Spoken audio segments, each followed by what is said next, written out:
Hi everybody, Kevin here, and I'm on another Zoom chat. And today I'm talking or chatting to Cara Pearl, and I know nothing about Cara. This is the first time I've seen her. I've spoken to her on the phone once, but a recommendation came in from my friend Glastonbury Gabriel to have a chat with her because he says she's very interesting. We'll see. Hi Cara, how are you doing? Okay. Good, good. So, Cara, let's start off. As I always say to in these chats, is let's try and find out as much as we can about the person behind the name. Now, I've never heard of a surname with Pearl in it before. So, is that genuinely a surname? And that's the first No. question. It's not, right? Okay. No. So let's take Cara back to the beginning. Where was Cara born?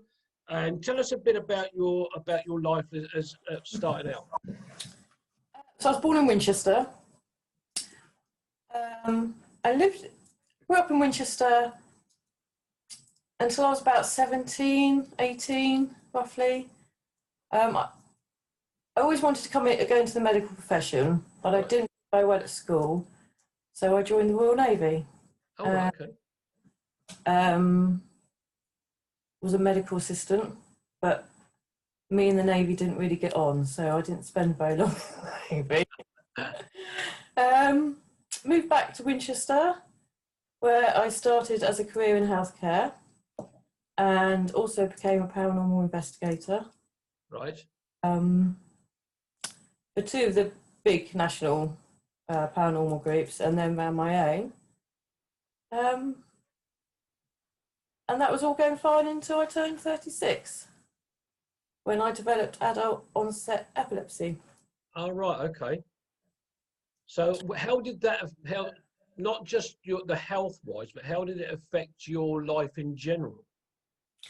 Oh, it affects all your life because you can no longer drive because you have to give your driving license up. Right.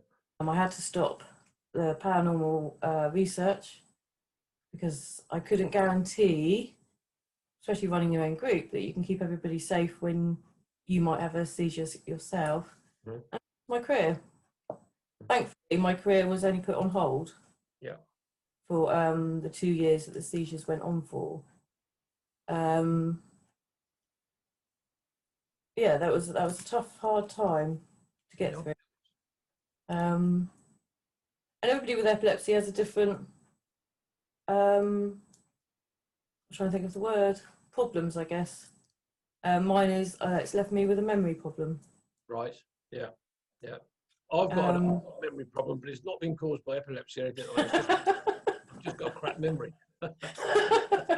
Yeah, unfortunately, it's slightly more than that because most of my childhood memories have gone. Right.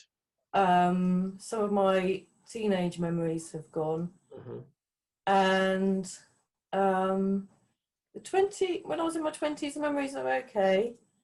Apart from, it's mainly around places, place names, holidays. Mm-hmm. That I have no recollection at all. I've heard people say before, not to do with epilepsy or anything like that, that their memories of their childhood was very poor. But they've also said to me that if somebody said something that would trigger a memory, the memories of that time would come back, even if it's only for a short space of time. Is that something that could happen to you? Is there something, a smell or somebody mention a place, and would that then bring a memory back to you? Unfortunately not. No, okay. We've tried everything, photos and going back to places. No, doesn't trigger. I can even walk into the same street that my parents took me in and doesn't ring any bells as far as I'm concerned. I've never been there. Yeah, that's sad, really. You've lost vital parts of your memories and your childhood. It's the one thing I did get sad about, actually. All right, okay. For me, I tried to change it into a positive thing. Mm-hmm. Because it was a case of, well, here's a chance to make new memories. Yep, very I true. tried not to focus on Mm-hmm. what I'd lost. Yeah. I tried to focus on what I could gain from it. Mm-hmm. Mm-hmm. Um, So let's just backtrack slightly. What age was you when you got into paranormal investigation? I've always been interested into it, but Oh, right, okay. I actually got into research roughly when I was about 22. Mm-hmm. Not long after I left the Navy. Mm. And what sort of investigations and places did you go to do your investigations? Oh, we went all over the place. It was mainly ghost research I was into. With the ASAP and the Ghost Club, I did a few. I can't really remember the exact locations we went to. Thankfully, during the time, for some bizarre reason, I kept a record of everywhere Right. and notes of what had happened. Mm. And that was great because later on it was like, oh yeah, I've been there, I've done that. Yeah. I don't really remember it, but you know, apparently I've done it. Yeah. But as a group, as the group I was running with my best friend, we tried to do a couple of locations, Mm-hmm. then constantly travelling. Yeah. We tended to find, and they were mainly in Kent, that by going back, we'd actually get much more from the place than if we just gone to tons of different locations, if that makes sense. It was almost like if those spirits there, they got used to us. Yes. Yeah. And one of the locations, we were the only group that was allowed to go in, which kind of special for us. Yeah. Yeah. So was this something that you sort of literally did countrywide, or did you stay in with one particular area? It was mainly Hampshire and Kent we stayed in. Okay. Yeah. Because travelling was, you know, is a bit of a nightmare. Mm. You could only really get into locations. They would only really let you in at night time. Yeah. So you had that on top. So Yeah. So when the I'm trying to think of the name of the TV program that everybody, including myself, was watching. Most Haunted. Most Any Haunted. chance? That's the one. Were you involved in anything like that, or did you sit there and look at these TV programs and think, nah, we can do better than that? Yeah, I didn't. No.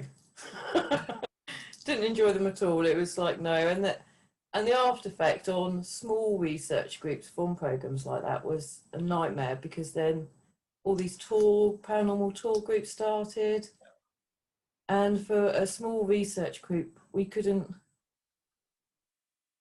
get locations or stuff like that, so it was hard on the small research groups, and didn't take members of the public. We only had a regular team of people. Right. So we sort of, because of things like that, and then with the epilepsy, we ended up having to close the group really, because these tour groups and that were just pricing us out of the you know, small research. They still got to go in and pay for these locations. Yeah, of course, yeah. Free. Yeah. So yeah, no, I didn't like Most Haunted, and it No, I must admit, I sat there sometimes and I'm thinking, that's just a speck of dust. Yeah. I think a lot of it had to be hyped up to get people to watch it. Yeah, that's right. Yeah, and the viewing figures were huge, absolutely huge. And of course, you know, once these programs become popular, and the more popular they become, then they can sell these programs abroad and make even more money. And you know, it's just a money making thing, really.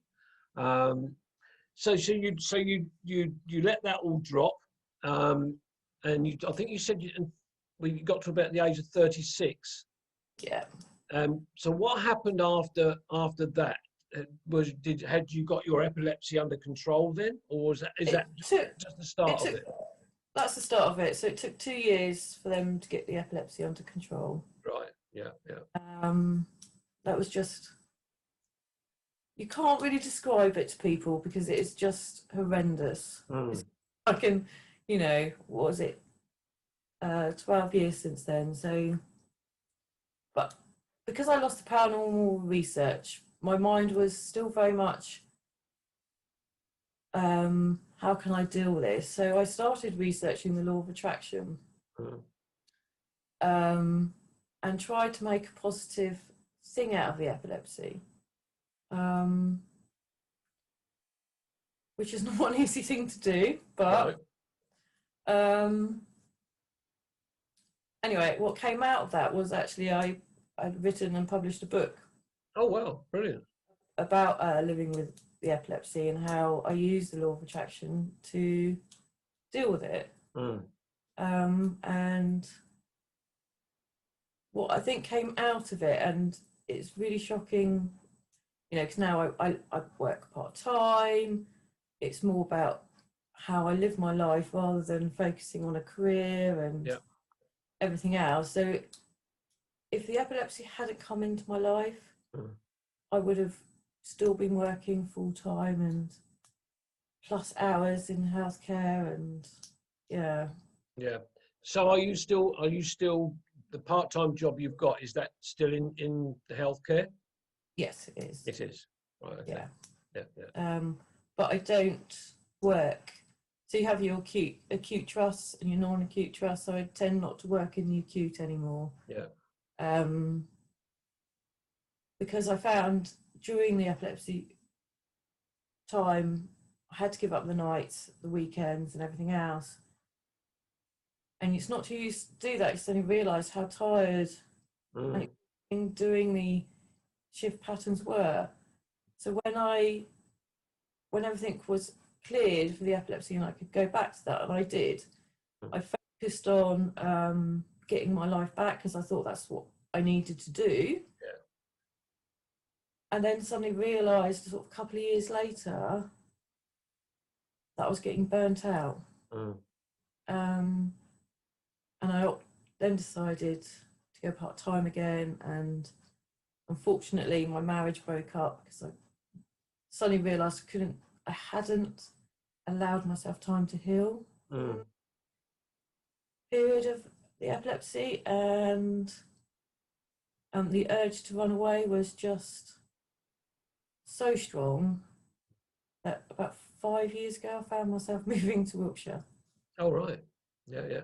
And you moved from Winchester, was it? Yeah. So you're down in Wiltshire now. Yeah. And you work part-time. But you are now trying to build a YouTube channel. Yes. I believe. So Gabriel. I am. He's told me little bits, Cara, but I don't know the ins and outs about what it is that your channel's all about. So tell everybody what your channel's about, and at the end of it, what you'll have to do is give me your ULR, and I'll print it up for it, and so everybody can go and have a look at it. Yeah. So my channel is about. So when I moved to Wiltshire, I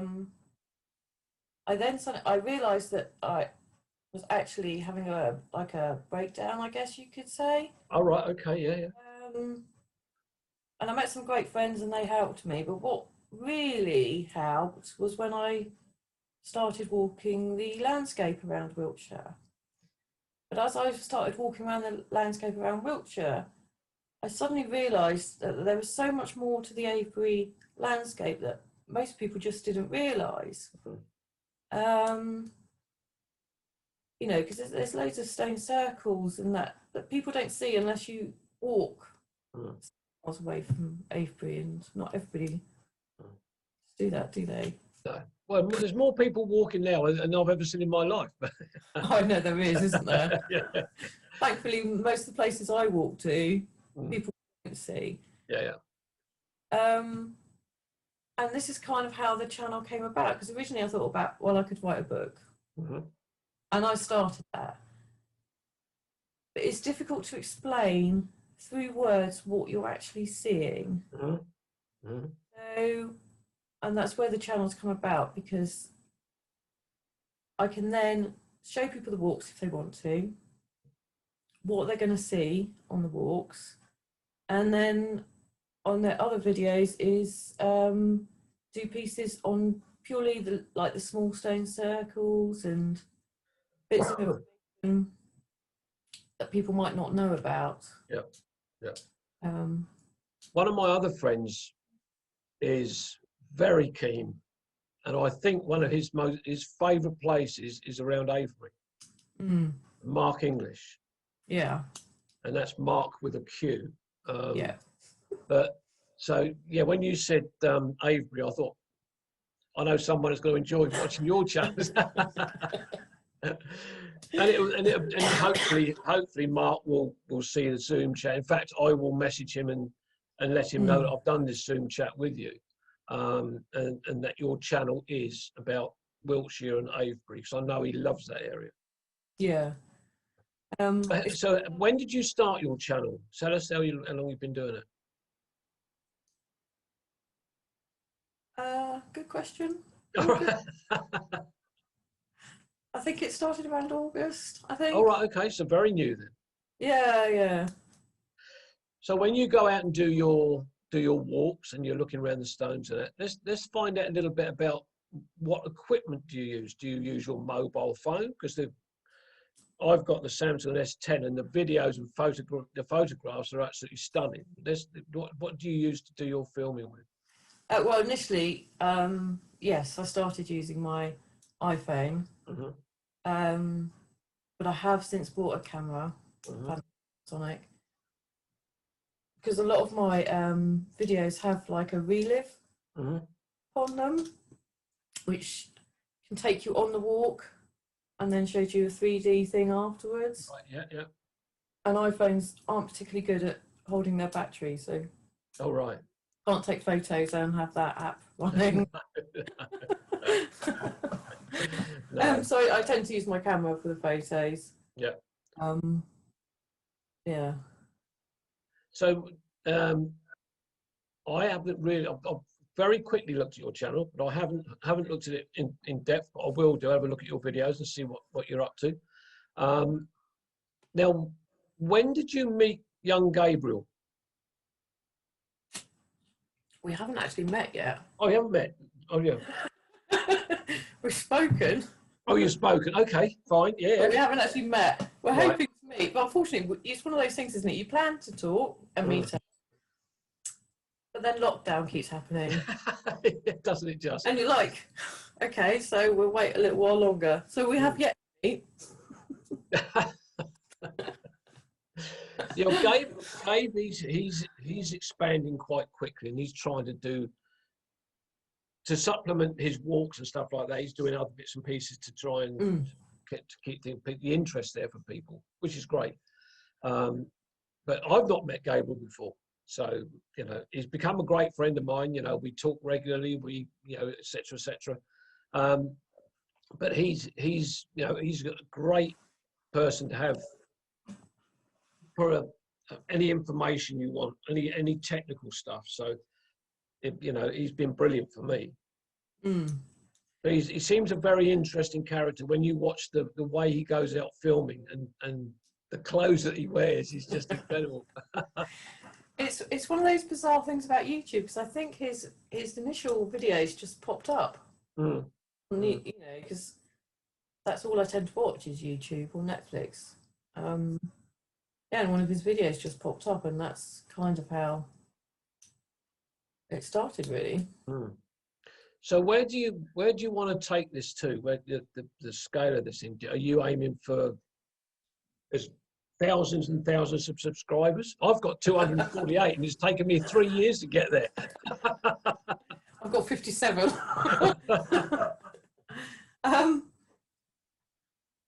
I just see how it goes, because you can't.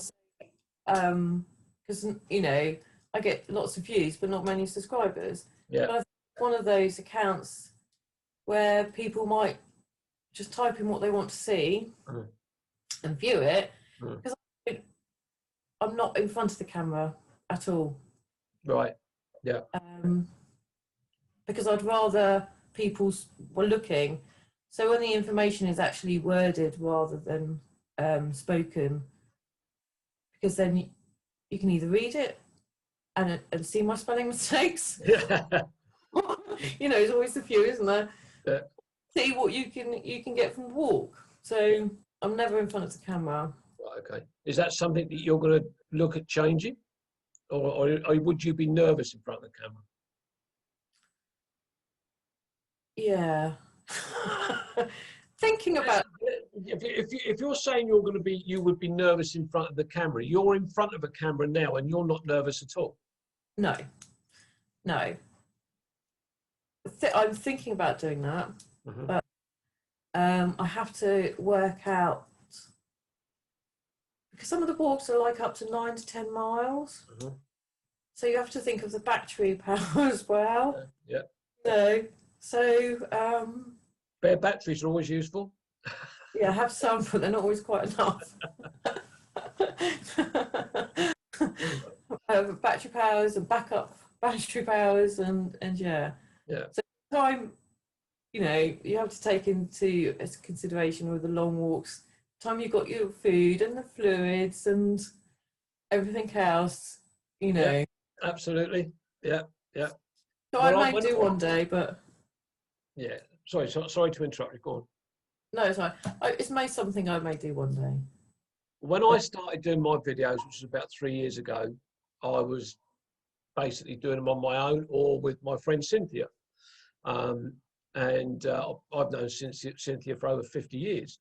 And then my pal Steve come along, and he's now walking with us when we're allowed to, of course.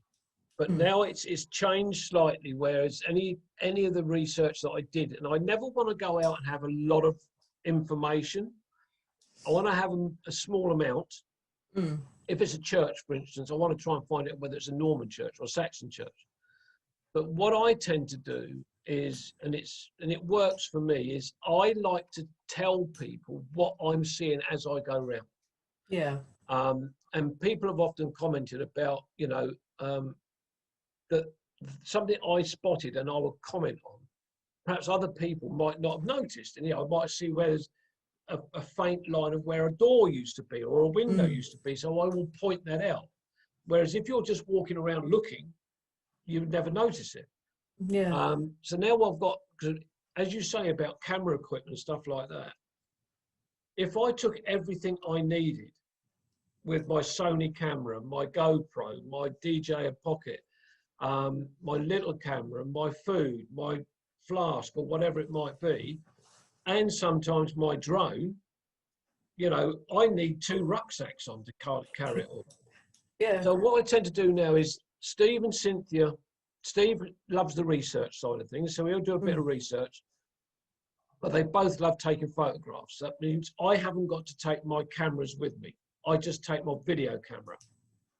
So it reduces everything down that I need to carry. So the 3 of us working, doing it together works really well as far as I'm concerned. And it's great to have that. And if you've got one other person to walk with, it's just nice just to have that little bit of chat with each other as you go around and see, talking about what you're seeing. So that's always a good thing. And of course, to try and get you more positive in front of the camera, this is where you might hopefully be able to meet up with Gabe, and then with a little bit of encouragement from Gabe, as he's read it video, and then he can bring you in on the shots. It'll build your confidence as well. She's nodding in agreement. yeah, whatever. So that'd be cool if you do that. So how far from Gabriel do you live? I think it's about an hour's drive. Oh, so it's quite a trip. Yeah. Well, yeah, not really. Glastonbury's not. You think it's far, but it's not really, is it? Oh, right, okay. And because you're not allowed to travel for an hour, aren't you? That's the thing. No, at the moment, no. No, at the moment, no. But yeah. So how many videos have you got on your channel now then? 57 actually. So I got 57 subscribers and 57 videos out. Oh, that's good. That's good. One for each video. So for you only having run since August, Yeah. since starting your channel up, to get 57 videos on there already, that's good going. That's a good return. Yeah, but so there's two. Always have two out every week on a Wednesday and Sunday. And I've got quite a few projects stacking up waiting to be done. Yep. So when you're doing the longer walks, you've got enough material there for 3 videos, because you tend to do a separate one just for the walk. Yeah. Otherwise, you're looking at 20 minutes, and who's going to want to watch entire video for 20 minutes of this walk? And especially around here, you can have 4 or 5 different places of interest in one walk alone. Yes. Yeah. So, yeah, that's how come. And they're short videos. There's a few meditation type videos out on there, but the majority of them are no more than 10 minutes. Right. Yeah. Yeah. So That's normally the sort of length that people say, 10 to 15 minutes, but mine are often way over that. It's just the way they. I do try and, if I do a long video, a long walk, I try and find a place where I can have a cut in the middle, or roughly in the middle, and then I try and make a second video out of it. I don't tend to get anybody telling me that the videos are too long. I don't know how many of the videos people have watched right to the end, but these Zoom chats, which I started doing a few months ago, clearly people are enjoying them from the comments I'm getting back. And they're obviously watching them right the way through, because some of the comments are talking about things that they've seen right at the end. So, you know, and that's great, because I'm not able to go out walking as far as I want to. So I'm just around this area. And there's only so many times you can film walking around Midders Common or walking around Cowdrey Ruins. You know, I'm sure people would probably get fed up with it, although they say they don't. But so the Zoom chats for me are filling in for the walks. And hopefully they will continue, because actually they're great to watch. Thank you. I really enjoy doing them. You know, and I've done quite a few of people I've met through one particular group that Gabriel was part of as well. But like yourself, I've never I've spoken to you once on the phone. So to try and bring different people in, I've also now started to try and get some younger people in. My son, he's done a Zoom chat with me, and that's really to talk about his music. He's a plumber and heating engineer, but he's in a band called Sumer, Sumer. So I've done a chat with him, and I've got one coming up with a friend of his, Josh, who is ex-military. And I want to do a chat with him about his time in the army. There's things in there that I wouldn't even want to ask him about that I know about, because it's just awful. But so I want to start bringing 1 or 2 younger people into it as well, and just to get more interest and try and get some younger people coming in to watch and subscribe, hopefully. I think. And I'm sure some people think, you say the word subscribe and they're thinking, well, how much is that going to cost? Yeah, but it's nice because everybody's got a story, haven't they? Absolutely. Yeah. No? Yeah. I've got a cousin out in Spain. She's lived out there for over 40 years. And I asked her if she would do a Zoom chat with me. And she said, but no one's going to be interested in my story. But she's wrong. There's, as you say, everybody's got a story, and there's an interest in everybody's story. Yeah. So I'm going to try and get her to do one with me, but I'm not holding out much. But she's lovely. Gillian's lovely, and if I can get her to do one, I'll be really chuffed. But yeah. So we've got, believe it or not, we've done 30 minutes. Really? Yeah.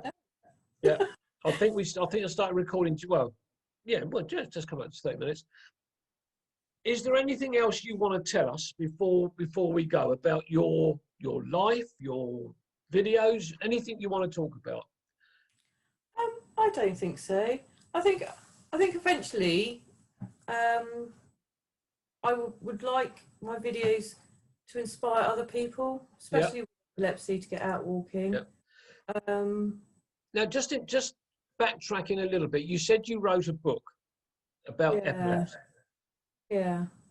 What was the title of the book? You said it was published. Yeah, so it's called Living and Coping with Epilepsy My Way. Mm-hmm. It's under what was my married name, Cara Pearl. Mm-hmm. And it is like a... So I went to investigate the law of attraction and I pulled it apart. And so putting it as an experiment myself, so I made certain wishes. Mm-hmm. And then it goes through how or if those wishes came about during the same time as the epilepsy. So, you know, trying to describe how I was using this to cope with what was going on. Yeah. Yeah, it was an interesting time, but I don't want to give any away just in case anybody wants to actually read the book. No. But it's one of those things, isn't it? I wrote it to help others. Yeah. Not to make a living out of it or anything like that, and that's what it has done. Yeah, well, that's an admirable thing to help other people, and we should all inspire to do that in some way in our lives. And I think I try and help out as many people as I can and as best I can. You know, if they need any help. So it's usually my family they ring me up saying we need this and there straight away. But if it's the other way around, it takes 6 months or more. Yeah. But yeah, and I guess it was about 3 years ago. I decided, because the Epilepsy Society helped me out tremendously when I was first diagnosed. So I still can't believe I did it, but I decided to raise some money for the Epilepsy Society. Yeah. Walked from Avebury to Lyme Regis in 7 days. Good grief. It was about 125 miles. Yeah, I was going to say, that's some distance. Yeah, thankfully, 2 friends did join me. Yeah. Because I decided I was just going to do it. Woke up one morning, I'm going to go for it. Yeah. I did give myself plenty of time to do it because to train for it, because I had to relearn how to read a map. Right. Yeah. And then of course it was hard because I couldn't remember place names where I was staying, and I still don't ask me. I could show you on the map where I walked, but I can't remember place names where we stayed. Yeah. And then some great friends helped moved our suitcases from place to place, and we raised about 1,500 for... Oh, well done. That's great. Yeah, it's great. Yeah. Well, look, Cara, I think we've travelled along your life as it's gone so far, and what you're doing now. So I will say to you, thank you very much indeed for your time today. And well, thank you. That's not a problem at all. I'm glad Gabriel suggested it. It won't be going out straight away because I've got others to put out before yours. But when it does go out, probably a couple of weeks' time, I'll give you a shout and let you know. And hopefully you'll get some more subscribers from my channel to your channel. As long as they don't leave me and then go to you.